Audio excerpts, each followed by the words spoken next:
ಸ್ನೇಹಿತರೆ, R K media ಮಾಸ್ಟರ್ಸ್ಗೆ ಸ್ವಾಗತ ಸುಸ್ವಾಗತ.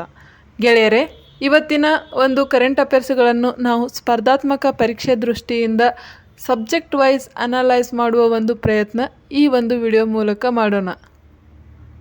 ಈಗ ಅಂತಾರಾಷ್ಟ್ರೀಯ ವಿಷಯಕ್ಕೆ ಸಂಬಂಧಿಸಿದಂತೆ ಈಗ ಕಾಮನ್ವೆಲ್ತ್ ಎಂಬ ಸಮ್ಮೇಳನವು ಈಗ ಚರ್ಚೆಯಲ್ಲಿದೆ. ಅದೇನಪ್ಪ ಅಂದರೆ 28ನೇ ಕಾಮನ್ವೆಲ್ತ್ ಸ್ಪೀಕರ್ಗಳು ಮತ್ತು ಅಧ್ಯಕ್ಷೀಯ ಅಧಿಕಾರಗಳ ಸಮ್ಮೇಳನ ಒಂದು ನಮ್ಮ ಭಾರತದ ನವದೆಹಲಿಯಲ್ಲಿ ಆಯೋಜಿಸುತ್ತಿರುವುದು ಇದು ದೇಶದ ಸಂಸತ್ತಿನ ಇತಿಹಾಸದಲ್ಲೇ ಒಂದು ಅತ್ಯಂತ ಮಹತ್ವದ ಕ್ಷಣವಾಗುತ್ತಿದೆ. ಇನ್ನು ನಮ್ಮ ಭಾರತವು ವಿಶ್ವದ ಅತಿದೊಡ್ಡ ಪ್ರಜಾಪ್ರಭುತ್ವ ರಾಷ್ಟ್ರವಾಗಿದ್ದು ಈ ಒಂದು ಕಾಮನ್ವೆಲ್ತ್ ಸಮ್ಮೇಳನದ ಜಾಗತಿಕ ವೇದಿಕೆಯ ನೇತೃತ್ವವನ್ನು ವಹಿಸುತ್ತಿರುವುದು ನಮ್ಮ ಭಾರತಕ್ಕೆ ಒಂದು ಅತಿ ದೊಡ್ಡ ಮಹತ್ವವಾಗಿದೆ. ಇನ್ನು ಏನಿದು ಕಾಮನ್ವೆಲ್ತ್ ಸಮ್ಮೇಳನ ಅಂತ ನೋಡುವುದಾದರೆ, ಇಲ್ಲಿ 1969ರಲ್ಲಿ ಕೆನಡಾದಲ್ಲಿ ಈ ಒಂದು ಕಾಮನ್ವೆಲ್ತ್ ಸ್ಪೀಕರ್ಗಳು ಮತ್ತು ಅಧ್ಯಕ್ಷೀಯ ಅಧಿಕಾರಿಗಳ ಸಮ್ಮೇಳನ ಅಂದರೆ conference of speakers and presiding officers of the Commonwealth ಎಂಬ ಒಂದು ಸಮ್ಮೇಳನವು ಸ್ಥಾಪನೆಗೊಂಡಿತು.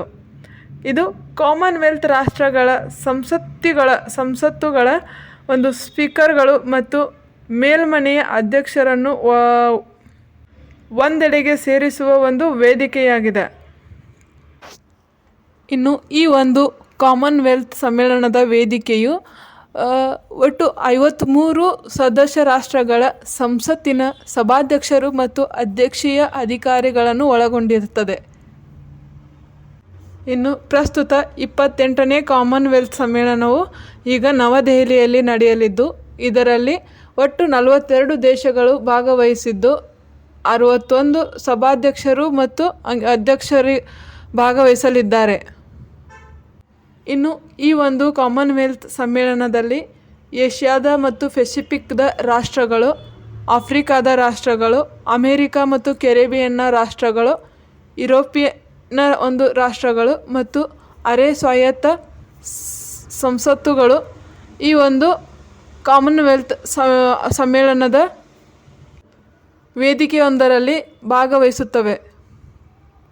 ಇನ್ನು ಈ ಒಂದು ಸಮ್ಮೇಳನವು ನಮ್ಮ ಭಾರತದ ನವದೆಹಲಿಯಲ್ಲಿಯೇ ನಡೆಯುವುದರಿಂದ ಭಾರತದ ಪ್ರಧಾನಿ ನರೇಂದ್ರ ಮೋದಿ ಅವರು ಇದೇ ಜನವರಿ 15, 2026ರಂದು ನವದೆಹಲಿಯ ಸಂವಿಧಾನದ ಸದನದಲ್ಲಿ ಇದನ್ನು ಉದ್ಘಾಟಿಸಿದರು. ಹಾಗೂ ಇದರ ಅಧ್ಯಕ್ಷತೆಯನ್ನು ವಹಿಸಿದವರು ನಮ್ಮ ಭಾರತದ ಲೋಕಸಭಾ ಸ್ಪೀಕರ್ ಓಂ ಬಿರ್ಲಾ ಅವರು ಈ ಒಂದು ಸಮ್ಮೇಳನದ ಅಧ್ಯಕ್ಷತೆ ವಹಿಸಿದರು. ಇಲ್ಲಿ ಚರ್ಚಿತವಾದ ಪ್ರಮುಖ ವಿಷಯಗಳು ಯಾವಪ್ಪ ಅಂದರೆ, ಇಲ್ಲಿ ಪ್ರಮುಖವಾಗಿ ಕೃತಕ ಬುದ್ಧಿಮತ್ತೆ ಅಂದರೆ AI ಬಳಕೆ ಮತ್ತು ಸಾಮಾಜಿಕ ಮಾಧ್ಯಮಗಳ ಪ್ರಭಾವ ಮತ್ತು ಸಂಸತ್ತಿನ ಕಾರ್ಯಕಲಾಪಗಳಲ್ಲಿ ಪಾರದರ್ಶಕತೆ ತರುವ ಈ ಒಂದು ಬಗ್ಗೆ ಚರ್ಚಿಸಲಾಯಿತು. ಇನ್ನು ಈ ಒಂದು ಕಾಮನ್ವೆಲ್ತ್ ಸಮ್ಮೇಳನ ಮುಂದಿನ ಸಮ್ಮೇಳನ ಎಲ್ಲಿ ನಡೆಯುತ್ತದೆ ಅಂತ ನೋಡುವುದಾದರೆ, ಇಲ್ಲಿ ಮುಂದಿನ 29ನೇ ಕಾಮನ್ವೆಲ್ತ್ ಸಮ್ಮೇಳನವು ಲಂಡನ್ನಲ್ಲಿ ನಡೆಯಲಿದ್ದು, ಇದಕ್ಕೆ ಓಂ ಬಿರ್ಲಾ ಅವರು ಇದರ ಜವಾಬ್ದಾರಿಯನ್ನು UK House of Commons speaker sir Lindsay Hoyle ಅವರಿಗೆ ಹಸ್ತಾಂತರಿಸಿದರು. ಇನ್ನು ಜಾಗತಿಕವಾಗಿ ಮತ್ತು ಎಕನಾಮಿಕ್ಗೆ ಸಂಬಂಧಿಸಿದಂತೆ ಒಂದು ಸುದ್ದಿ ಈಗ ಚರ್ಚೆಯಲ್ಲಿದೆ. ಅದೇನಪ್ಪ ಅಂದರೆ, ಇದೇ ಜನವರಿ 13ರಿಂದ 15ರವರೆಗೆ ಅಂದರೆ 2026 ಜನವರಿರಂದು ಇಸ್ರೇಲ್ನಲ್ಲಿ ನಡೆದ ಒಂದು 2ನೇ ಜಾಗತಿಕ ನೀಲಿ ಆಹಾರ ಭದ್ರತಾ ಶೃಂಗಸಭೆ ಅಂದರೆ second global blue food economy submit, ಇದು ಭಾರತ ಮತ್ತು ಇಸ್ರೇಲ್ ನಡುವಿನ ಒಂದು ಆರ್ಥಿಕ ಮತ್ತು ತಾಂತ್ರಿಕ ಸಂಬಂಧಗಳಲ್ಲಿ ಹೊಸ ಮೈಲುಗಲ್ಲನ್ನು ಸಾಧಿಸಿದೆ. ಈ ಒಂದು ಸಮ್ಮೇಳನದಿಂದ ಭಾರತಕ್ಕಾಗುವ ಲಾಭಗಳೇನಪ್ಪ ಅಂದರೆ, ಇಲ್ಲಿ ಹೂಡಿಕೆಗೆ ಆಕರ್ಷಣೆ ಅಂದರೆ ಇಸ್ರೇಲ್ನ ಒಂದು ಕೃಷಿ ತಂತ್ರಜ್ಞಾನದ ಕಂಪನಿಗಳು ನಮ್ಮ ಭಾರತದ ಮೀನುಗಾರಿಕೆ ವಲಯದಲ್ಲಿ ಒಂದು ಹೂಡಿಕೆ ಮಾಡಲು ಈ ನಮ್ಮ ಸಚಿವರು ಆಹ್ವಾನ ನೀಡಿದ್ದಾರೆ. ಇನ್ನು ನಮ್ಮ ಭಾರತದ ಎಕನಾಮಿಕ್ ದೃಷ್ಟಿಯಿಂದ ನೋಡುವುದಾದರೆ ನಮ್ಮ ಭಾರತದಲ್ಲಿ ಮೀನುಗಾರಿಕೆಯಾಗಿ ಅಂದರೆ ಇಲ್ಲಿ ಮೀನುಗಾರಿಕೆಗಾಗಿ ಹೊಸ ಸೆಂಟರ್ ಆಫ್ ಎಕ್ಸಲೆನ್ಸ್ ಎಂಬ ಒಂದು ಮೀನುಗಾರಿಕಾ ಸುಧಾರಣೆಗಾಗಿ ಹೊಸ ಒಂದು ಸೆಂಟರ್ ಆಫ್ ಎಕ್ಸಲೆನ್ಸ್ ಎಂಬುದನ್ನು ಸ್ಥಾಪಿಸುವ ಬಗ್ಗೆ ಈ ಇಸ್ರೇಲ್ ಮತ್ತು ಭಾರತದ ನಡುವೆ ಮಾತುಕತೆ ನಡೆಯುತ್ತಿವೆ. ಅದೇ ರೀತಿ ನಮ್ಮ ಭಾರತದ ಮಂತ್ರಿ ಮತ್ಸ್ಯ ಸಂಪತ್ ಯೋಜನೆ ಅಂದರೆ PMMSY ಎಂಬ ಒಂದು ಯೋಜನೆ ಅಡಿಯಲ್ಲಿ ಇಸ್ರೇಲಿನ ತಂತ್ರಜ್ಞಾನವನ್ನು ಅಳವಡಿಸಿಕೊಂಡು ನಮ್ಮ ಭಾರತದ ರೈತರ ಆದಾಯವನ್ನು ದ್ವಿಗುಣಗೊಳಿಸುವ ಒಂದು ಗುರಿ ಹೊಂದಲಾಗಿದೆ. ಇನ್ನು ಮೀನುಗಾರಿಕೆ ಎಂಬುದು ದೇಶದ ಪ್ರೋಟೀನ್ನ ಅವಶ್ಯಕತೆಗಳನ್ನು ಪೂರೈಸಲು ಮೀನುಗಾರಿಕೆ ವಲಯವು ಒಂದು ದೊಡ್ಡ ಕೊಡುಗೆಯನ್ನು ನೀಡಲಿದೆ. ಅದೇ ರೀತಿ ನಮ್ಮ ಭಾರತವು ಈಗಾಗಲೇ ವಿಶ್ವದ 2ನೇ ಅತಿದೊಡ್ಡ ಮೀನು ಉತ್ಪಾದಕ ರಾಷ್ಟ್ರವಾಗಿದ್ದು ಇಲ್ಲಿ ಇಸ್ರೇಲಿನ ತಂತ್ರಜ್ಞಾನದ ನೆರವಿನಿಂದ ರಫ್ತಿನ ಮೌಲ್ಯವನ್ನು ಹೆಚ್ಚಿಸಬಹುದು. ಇನ್ನು ವಿಜ್ಞಾನ ಮತ್ತು ತಂತ್ರಜ್ಞಾನಕ್ಕೆ ಸಂಬಂಧಿಸಿದಂತೆ ಇಲ್ಲಿ ಭಾಷಿಣಿ ಸಮುದಾಯ ಎಂಬ ಒಂದು ಡಿಜಿಟಲ್ ಇಂಡಿಯಾದ ಈ ತಂತ್ರಜ್ಞಾನ ಕಾರ್ಯಕ್ರಮ ಈಗ ಚರ್ಚೆಯಲ್ಲಿದೆ. ಅದೇನಪ್ಪ ಅಂತ ನೋಡುವುದಾದರೆ ಸ್ನೇಹಿತರೆ, ಇದೇ ಜನವರಿ 13, 2026ರಂದು ನವದೆಹಲಿಯ ನಳಂದ ಸಭಾಂಗಣದಲ್ಲಿ ನಮ್ಮ ಕೇಂದ್ರ ಎಲೆಕ್ಟ್ರಾನಿಕ್ ಮತ್ತು ಮಾಹಿತಿ ತಂತ್ರಜ್ಞಾನ ಸಚಿವಾಲಯವೊಂದು ಆಯೋಜಿಸಿದ ಭಾಷಿಣಿ ಸಮುದಾಯ ಕಾರ್ಯಾಗಾರವು ಈಗ ಭಾರತದ ಭಾಷಾತಂತ್ರದ ಇತಿಹಾಸದಲ್ಲಿ ಒಂದು ಪ್ರಮುಖ ಸಾಧನವಾಗುತ್ತಿದೆ. ಇದೇನಪ್ಪ ಅಂದರೆ ಇಲ್ಲಿ ಭಾಷಿಣಿ ಎಂಬುದು ಭಾಷಾ ಇಂಟರ್ಫೇಸ್ ಫಾರ್ ಇಂಡಿಯಾ ಅಂದರೆ ಇಲ್ಲಿ ಭಾಷಿಣಿ ಎಂಬುದು ಭಾಷಾ ಇಂಟರ್ಫೇಸ್ ಫಾರ್ ಇಂಡಿಯಾ. ಇದು ಏನಪ್ಪ ಅಂದರೆ ಇದರ ಮುಖ್ಯ ಉದ್ದೇಶ ಏನಪ್ಪ ಅಂದರೆ ಇಲ್ಲಿ ಭಾಷಾ ತಡೆಗೋಡೆ ನಿರ್ಮಾಣ ಅಂದರೆ ಇಲ್ಲಿ ಭಾರತದ ಒಂದು ವಿವಿಧ ಭಾಷೆಗಳನ್ನು ಮಾತನಾಡುವ ಜನರ ನಡುವಿನ ಒಂದು ಸಂವಹನ ಸುಲಭಗೊಳಿಸುವುದು. ಈ ಒಂದು ಆರ್ಟಿಫಿಷಿಯಲ್ ಇಂಟೆಲಿಜೆಂಟ್ ಅಂದರೆ ಭಾಷಿಣಿ ಎಂಬ ಆರ್ಟಿಫಿಷಿಯಲ್ ಇಂಟೆಲಿಜೆಂಟ್ ತಂತ್ರಜ್ಞಾನವನ್ನು ಬಳಸುವುದು ಮತ್ತು ಇಲ್ಲಿ ನಮ್ಮ ಸ್ಥಳೀಯ ಭಾಷೆಗಳನ್ನು ಸುಲಭವಾಗಿ ಮಾತನಾಡುವುದು ಮತ್ತು ಅರ್ಥ ಮಾಡಿಕೊಳ್ಳುವ ಒಂದು ತಂತ್ರಜ್ಞಾನವಾಗಿದೆ. ಇಲ್ಲಿ ನಾವು ಉದಾಹರಣೆ ಕೊಟ್ಟು ನೋಡುವುದಾದರೆ ಇಲ್ಲಿ ಮೊನ್ನೆ ಪ್ರಧಾನಿ ಮೋದಿಯವರು ಇತ್ತೀಚೆಗೆ ಒಂದು ಕಾಶಿ ತಮಿಳು ಸಂಗಮ ಮತ್ತು ಇತರ ಭಾಷಣಗಳಲ್ಲಿ ಭಾಷಿಣಿ ತಂತ್ರಜ್ಞಾನವನ್ನು ಬಳಸಿ ಅವರು ಹಿಂದಿ ಭಾಷೆ ಅಂದರೆ ಅವರು ಮಾಡುತ್ತಿದ್ದ ಒಂದು ಹಿಂದಿ ಭಾಷಣವು ತಮಿಳಿನಲ್ಲಿ ತಕ್ಷಣವೇ ಕೇಳಿಸುವಂತೆ ಈ ಒಂದು ಭಾಷಿಣಿ ತಂತ್ರಜ್ಞಾನದಿಂದ ಮಾಡಿದರು. ಇಲ್ಲಿ ಪ್ರಮುಖವಾಗಿ ನೋಡುವುದೇನೆಂದರೆ ಇಲ್ಲಿ ಭಾಷಿಣಿ ಅಂದರೆ ಇಲ್ಲಿ ಏನಪ್ಪ ಅಂದರೆ ಇದು ಭಾಷಾ ಇಂಟರ್ಫೇಸ್ ಆಫ್ ಇಂಡಿಯಾ ಎಂಬುದು ನಾವು ತಿಳಿಯಬೇಕು. ಯಾಕಂದರೆ ಇದು ನಮ್ಮ ಸ್ಪರ್ಧಾತ್ಮಕ ದೃಷ್ಟಿಯಿಂದ ಅತಿ ಮಹತ್ವವಾಗಿದೆ.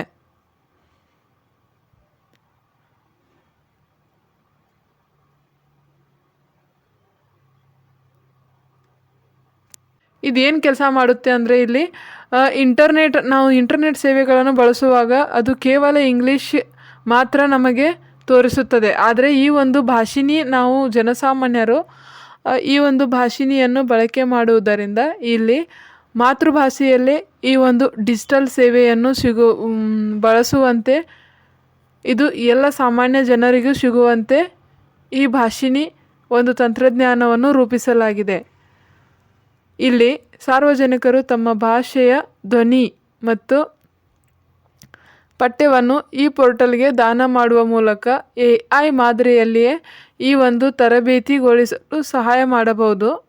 ಮತ್ತು ಈ ಒಂದು ಭಾಷಿಣಿ ತಂತ್ರಜ್ಞಾನವು ಎಸ್ಪೆಷಲಿ ಒಂದು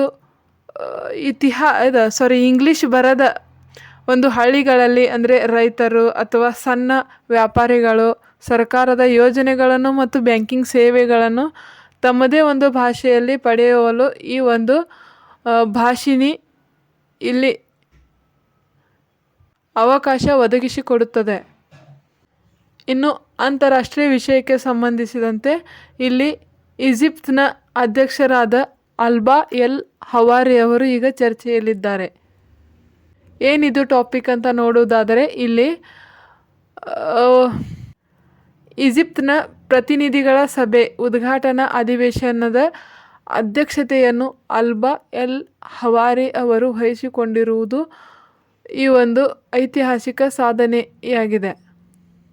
ಇನ್ನು ಈಜಿಪ್ಟ್ ದೇಶ ಸುದ್ದಿಯಲ್ಲಿರುವುದರಿಂದ ನಮ್ಮ ಎಕ್ಸಾಮ್ ದೃಷ್ಟಿಯಿಂದ ಏನು ಇಂಪಾರ್ಟೆಂಟ್ ಅಂತ ಇಲ್ಲಿ ನೋಡುವುದಾದರೆ ಇಲ್ಲಿ ಈಜಿಪ್ಟ್ನ ರಾಜಧಾನಿ ಕೈರೋ ಆಗಿದೆ ಮತ್ತು ಇದು ಆಫ್ರಿಕಾ ಖಂಡದ ಅತಿ ದೊಡ್ಡ ನಗರಗಳಲ್ಲಿ ಈಜಿಪ್ಟ್ ಕೂಡ ಒಂದಾಗಿದೆ ಮತ್ತು ಈ ಈಜಿಪ್ಟ್ ಪ್ರಸಿದ್ಧ ನೈಲ್ ನದಿಯ ದಂಡೆಯ ಮೇಲೆ ನೆಲೆಸಿದೆ. ಇನ್ನು ಈಜಿಪ್ಟ್ನ ಖೈರೋ ನಗರದ ಸಮೀಪದಲ್ಲೇ ಒಂದು ವಿಶ್ವ ಪ್ರಸಿದ್ಧ ಗಿಜಾದ್ ಪಿರಮಿಡ್ಗಳು ಮತ್ತು ಸ್ಫಿಂಕ್ಸ್ ವಿಗ್ರಹಗಳಿವೆ.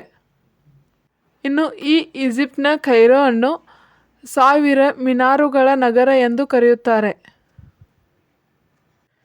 ಇನ್ನು ಸಂವಿಧಾನಕ್ಕೆ ಸಂಬಂಧಿಸಿದಂತೆ ಭ್ರಷ್ಟಾಚಾರ ತಡೆ ಕಾಯ್ದೆ 1988, ಪ್ರಿವೆನ್ಷನ್ ಆಫ್ ಕರಪ್ಷನ್ ಆ್ಯಕ್ಟ್ 1988 ಎಂಬ ಒಂದು ವಿಷಯವು ಈಗ ಚರ್ಚೆಯಲ್ಲಿದೆ.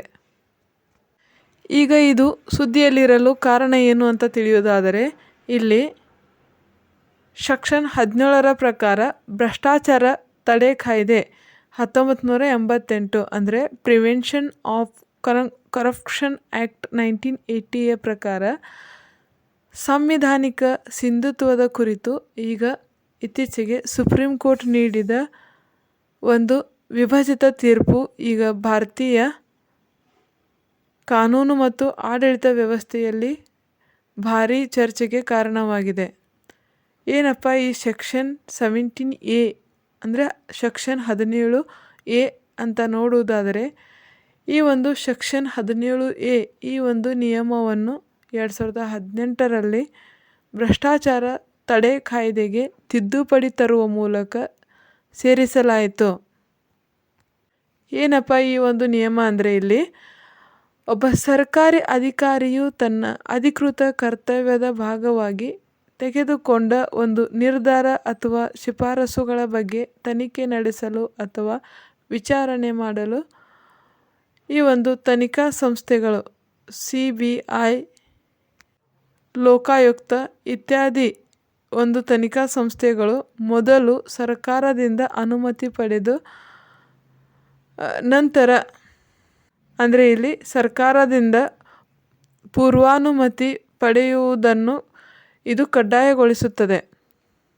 ಇಲ್ಲಿ ಮುಖ್ಯವಾಗಿ ಸೆಕ್ಷನ್ 17Aರ ಮುಖ್ಯ ಉದ್ದೇಶವೆಂದರೆ ಇಲ್ಲಿ ಪ್ರಾಮಾಣಿಕ ಅಧಿಕಾರಿಗಳು ಭಯವಿಲ್ಲದೆ ಒಂದು ನಿರ್ಧಾರಗಳನ್ನು ತೆಗೆದುಕೊಳ್ಳಲು ರಕ್ಷಣೆ ನೀಡುವುದು. ಈ ಒಂದು ಸೆಕ್ಷನ್ 17Aರ ಒಂದು ಮುಖ್ಯ ಗುರಿಯಾಗಿದೆ ಮತ್ತು ಅವರ ವಿರುದ್ಧ ದಾಖಲಾಗುವ ಸುಳ್ಳು ಕೇಸುಗಳನ್ನು ತಡೆಯುವುದು ಕೂಡ ಈ ಒಂದು ಸೆಕ್ಷನ್ 17Aರ ಗುರಿಯಾಗಿರುತ್ತದೆ. ಇನ್ನು ಸೆಕ್ಷನ್ 17Aರ ಅಡಿಯಲ್ಲಿ ಬರುವ ಒಂದು ಪ್ರಕರಣ ಯಾವುದಪ್ಪ ಅಂದರೆ ಅದು ಚಂದ್ರಬಾಬು ನಾಯ್ಡು ಪ್ರಕರಣ. ಈ ಒಂದು ಪ್ರಕರಣದ ಚರ್ಚೆಯು ಪ್ರಮುಖವಾಗಿ ಆಂಧ್ರ ಪ್ರದೇಶದ ಮಾಜಿ CM ಚಂದ್ರಬಾಬು ನಾಯ್ಡು ಅವರ ಒಂದು ಕೌಶಲ್ಯ ಅಭಿವೃದ್ಧಿ ಹಗರಣದ ಸಂದರ್ಭದಲ್ಲಿ ಈ ಒಂದು ಸೆಕ್ಷನ್ 17Aರ ಅಡಿಯಲ್ಲಿ ಈ ಒಂದು ಪ್ರಕರಣ ಮುನ್ನೆಲೆಗೆ ಬಂದಿತ್ತು. ಇನ್ನು ಮತ್ತೊಮ್ಮೆ ಪ್ರಮುಖವಾಗಿ ತಿಳಿಯುವುದಾದರೆ ಇಲ್ಲಿ ಭ್ರಷ್ಟಾಚಾರ ತಡೆ ಕಾಯ್ದೆ 1988 ಅಂದರೆ ಪ್ರಿವೆನ್ಷನ್ ಆಫ್ ಕರಪ್ಷನ್ ಆ್ಯಕ್ಟ್ 1988 ಇದು ಸೆಕ್ಷನ್ 17Aರ ಸಾಂವಿಧಾನಿಕ ಅಡಿಯಲ್ಲಿ ಬರುತ್ತದೆ. ಈ ಒಂದು ನಿಯಮವನ್ನು ಅಂದರೆ ಸೆಕ್ಷನ್ 17A ಎಂಬ ಒಂದು ನಿಯಮವನ್ನು 2018ರಲ್ಲಿ ಭ್ರಷ್ಟಾಚಾರ ತಡೆ ಕಾಯ್ದೆಯ ತಿದ್ದುಪಡಿ ತರುವ ಮೂಲಕ ಸೇರಿಸಲಾಯಿತು. ಇನ್ನು ಭೌಗೋಳಿಕ ವಿಷಯಕ್ಕೆ ಸಂಬಂಧಿಸಿದಂತೆ ಬಿಹಾರದ ಕೋಶಿ ನದಿ ಈಗ ಮತ್ತೆ ಚರ್ಚೆಯಲ್ಲಿದೆ. ಬಿಹಾರದ ಕಣ್ಣೀರು ನದಿ ಬಿಹಾರದ ಕಣ್ಣೀರು ನದಿ ಎಂದೇ ಪ್ರಸಿದ್ಧಿ ಪಡೆದ ಕೋಶಿ ನದಿ ಮತ್ತು ಗಂಡಕ್ ನದಿ ಮತ್ತು ಕಮಲಾ ಬಾರನ್ ನದಿ, ಈ 3 ನದಿ ಈಗ ಸುದ್ದಿಯಲ್ಲಿರುವವು. ಇಲ್ಲಿ 2024ರಲ್ಲಿ ಉತ್ತರ ಬಿಹಾರದಲ್ಲಿ ಸಂಭವಿಸಿದ ಒಂದು ಪ್ರವಾಹವು ಕೇವಲ ಒಂದು ನೈಸರ್ಗಿಕ ವಿಕೋಪವಲ್ಲ, ಇದು ಒಂದು ಅಂದರೆ ಆ ಪ್ರದೇಶದ ಆರ್ಥಿಕ ಅಸಮಾನತೆ, ಅಪಾಯದ ನಿರ್ವಹಣೆ ಮತ್ತು ನೀತಿ ನಿರೂಪಣೆಯಲ್ಲಿನ ಒಂದು ಲೋಪದೋಷಗಳನ್ನು ಈ ಒಂದು ಪ್ರವಾಹವು ಎತ್ತಿ ತೋರಿಸುತ್ತಿದೆ. ಇಲ್ಲಿ ಸಾಮಾನ್ಯವಾಗಿ ನೇಪಾಳದ ಹಿಮಾಲಯದ ಶ್ರೇಣಿಗಳಿಂದ ಹರಿದು ಬರುವ ಈ ಕೋಸಿ, ಗಂಡಕ್ ಮತ್ತು ಕಮಲಾ ಬ್ಯಾರನ್ನಂತಹ ನದಿಗಳು, ಈ ಒಂದು ನದಿಗಳ ಕೆಳಭಾಗದಲ್ಲಿ ನಮ್ಮ ಉತ್ತರ ಬಿಹಾರವು ಇರುವುದರಿಂದ ಇಲ್ಲಿ ಪ್ರವಾಹ ಪರಿಸ್ಥಿತಿ ಮೇಲಿಂದ ಮೇಲೆ ಕಾಣಿಸಿಕೊಳ್ಳುತ್ತಲೇ ಇರುತ್ತದೆ. ಇನ್ನು ನಾವು ನಮ್ಮ ಸ್ಪರ್ಧಾತ್ಮಕ ಪರೀಕ್ಷೆ ದೃಷ್ಟಿಯಿಂದ ಕೋಶಿ ನದಿ ಬಗ್ಗೆ ತಿಳಿಯುವುದಾದರೆ, ಕೋಶಿ ನದಿಯ ಉಗಮ ಸ್ಥಾನವು ಸಾಮಾನ್ಯವಾಗಿ ಟಿಬೆಟ್ ಮತ್ತು ನೇಪಾಳದ ಹಿಮಾಲಯ ಪರ್ವತ ಶ್ರೇಣಿಗಳಲ್ಲಿ 7 ಉಪನದಿಗಳಾಗಿ ಉಗಮಿಸುತ್ತದೆ. ಹಾಗಾಗಿ ಇದನ್ನು ಸಪ್ತ ಕೋಸಿ ನದಿ ಎಂದು ಕರೆಯುವರು. ಇನ್ನು ಈ ಕೋಶಿ ನದಿಯ ವಿಶೇಷತೆ ಏನಪ್ಪ ಅಂದರೆ, ಇಲ್ಲಿ ಇದು ತನ್ನ ಹರಿವಿನ ಹಾದಿಯನ್ನು ಪದೇ ಪದೇ ಬದಲಾಯಿಸುತ್ತಿರುತ್ತದೆ.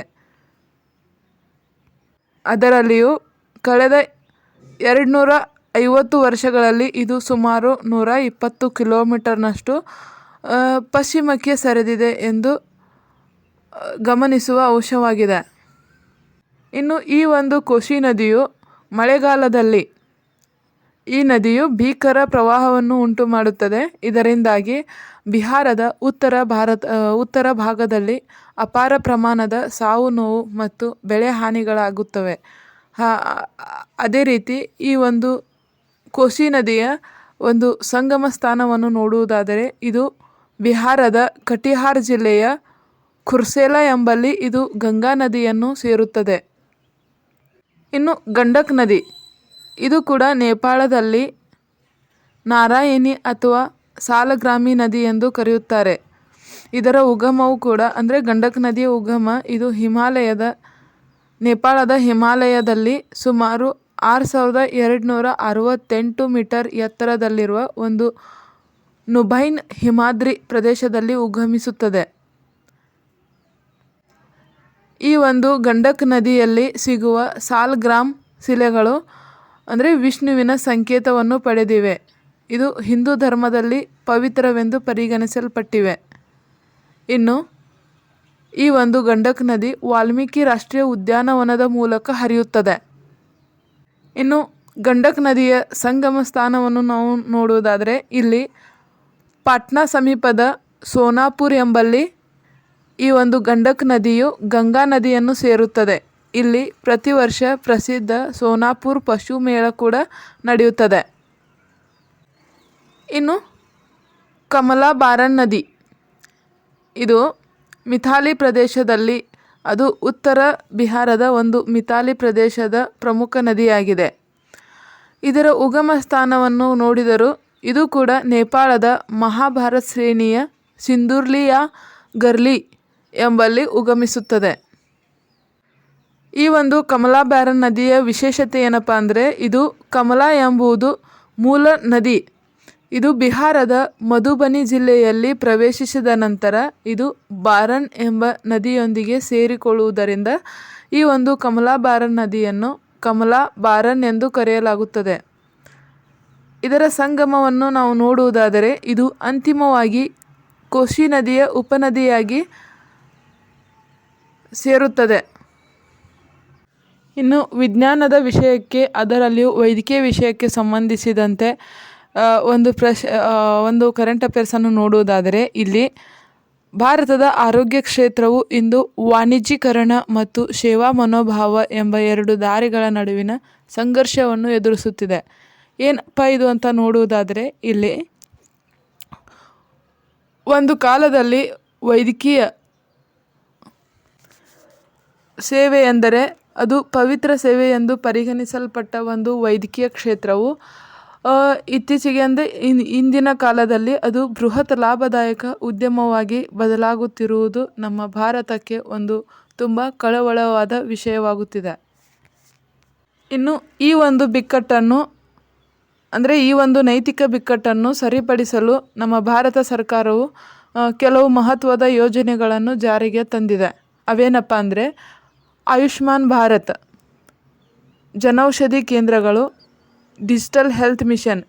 ಈ ಒಂದು ಯೋಜನೆಗಳ ಮೂಲಕ ನಮ್ಮ ಭಾರತವು ಈ ಒಂದು ಬಿಕ್ಕಟ್ಟನ್ನು ಹೇಗೆ ಸರಿಪಡಿಸಿಕೊಳ್ಳುತ್ತಿದೆ ಎಂಬುದನ್ನು ನಾವು ತಿಳಿದುಕೊಳ್ಳೋಣ ಬನ್ನಿ.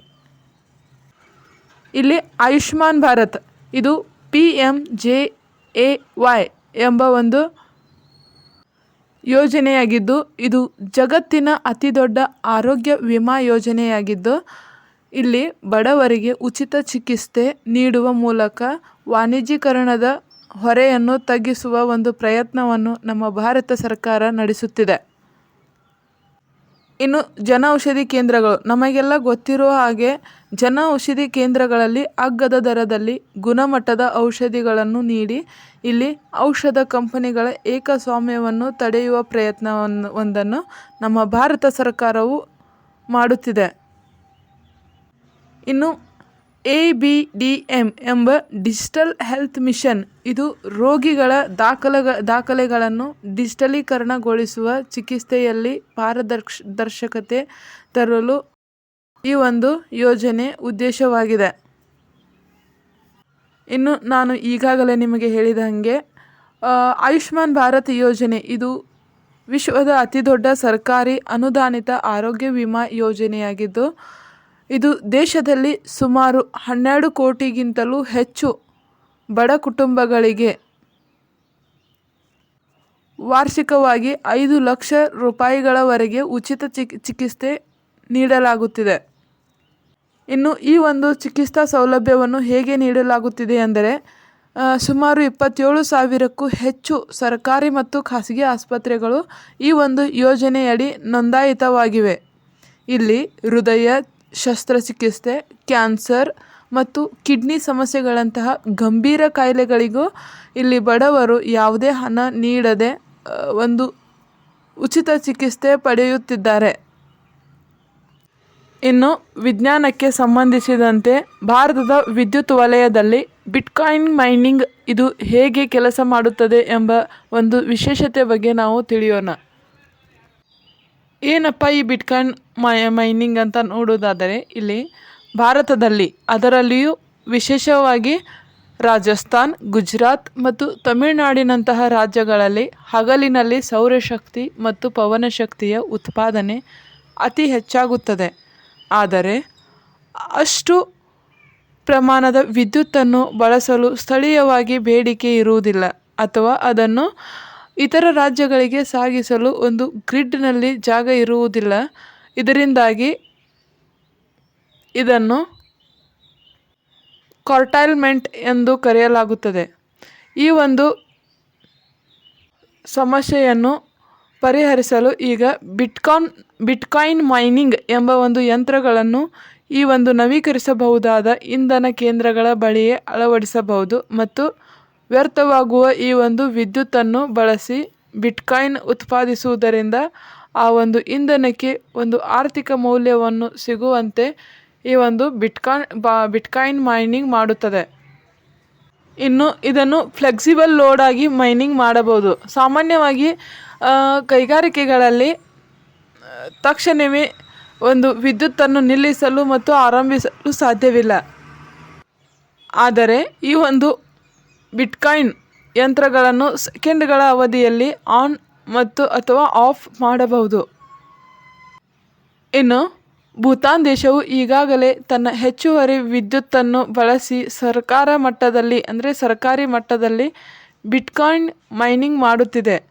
ಅದರಲ್ಲಿಯೂ ನಮ್ಮ ಭಾರತವು ಸಹ ಅರುಣಾಚಲ ಪ್ರದೇಶ್ ಮತ್ತು ಹಿಮಾಚಲ ಪ್ರದೇಶ್ ಯೋಜನೆಗಳಲ್ಲಿ ಈ ಒಂದು ಬಿಟ್ಕಾಯಿನ್ ಮೈನಿಂಗ್ ಮಾದರಿಯನ್ನು ಅನುಸರಿಸಬಹುದು.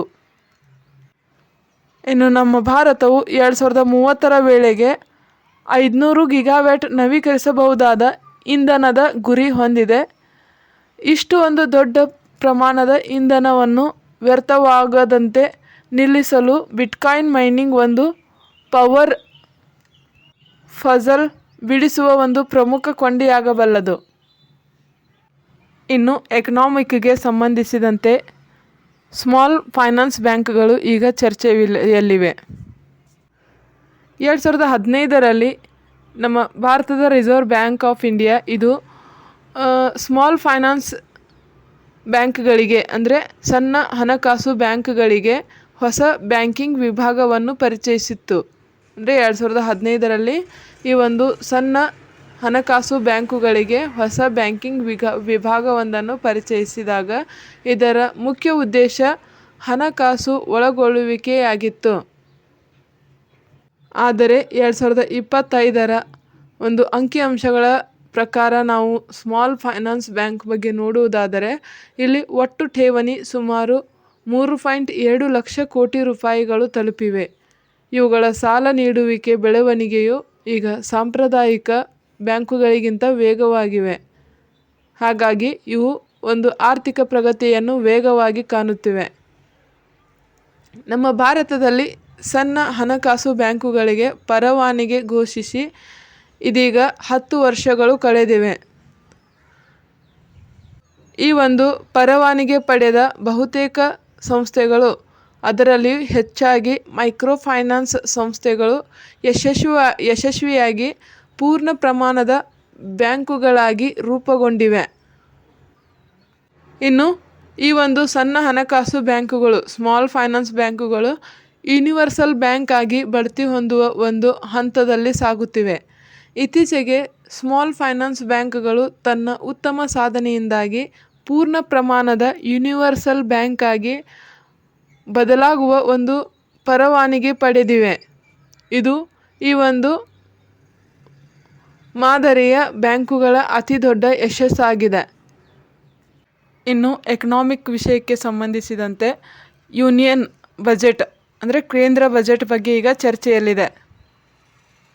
ಇನ್ನು ಭಾರತದ ತೆರಿಗೆ ಇತಿಹಾಸದಲ್ಲಿ GST ಅಂದರೆ ಸರಕು ಮತ್ತು ಸೇವೆಗಳು ಎಂಬ ಒಂದು ಕಾನ್ಸೆಪ್ಟ್ ಜಾರಿಯು ಅತ್ಯಂತ ದೊಡ್ಡ ಸುಧಾರಣೆಯಾಗಿದೆ.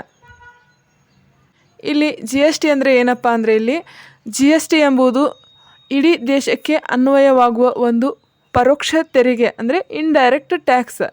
ಇದು ಒಂದು ದೇಶ ಒಂದು ತೆರಿಗೆ ಒಂದು ಮಾರುಕಟ್ಟೆ ಎಂಬ ಒಂದು ತತ್ವದ ಮೇಲೆ ಈ GST ಕಾರ್ಯನಿರ್ವಹಿಸುತ್ತಿದೆ. ಇದು ಉತ್ಪಾದನೆಯಿಂದ ಹಿಡಿದು ಗ್ರಾಹಕರಿಗೆ ತಲುಪುವವರೆಗಿನ ಪ್ರತಿ ಹಂತದಲ್ಲಿಯೂ ಕೇವಲ ಮೌಲ್ಯವರ್ಧನೆಗೆ ಅಂದರೆ ವ್ಯಾಲ್ಯೂ ಎಡಿಷನ್ಗೆ ಮಾತ್ರ ವಿಧಿಸುವ ಒಂದು ತೆರಿಗೆಯಾಗಿದೆ. ಇನ್ನು GSTಯನ್ನು ಜಾರಿಗೆ ತಂದಿದ್ದು ಯಾವಾಗ ಎಂದರೆ ಜುಲೈ 1, 2017ರಂದು ಈ ಒಂದು GSTಯನ್ನು ಜಾರಿಗೆ ತರಲಾಯಿತು.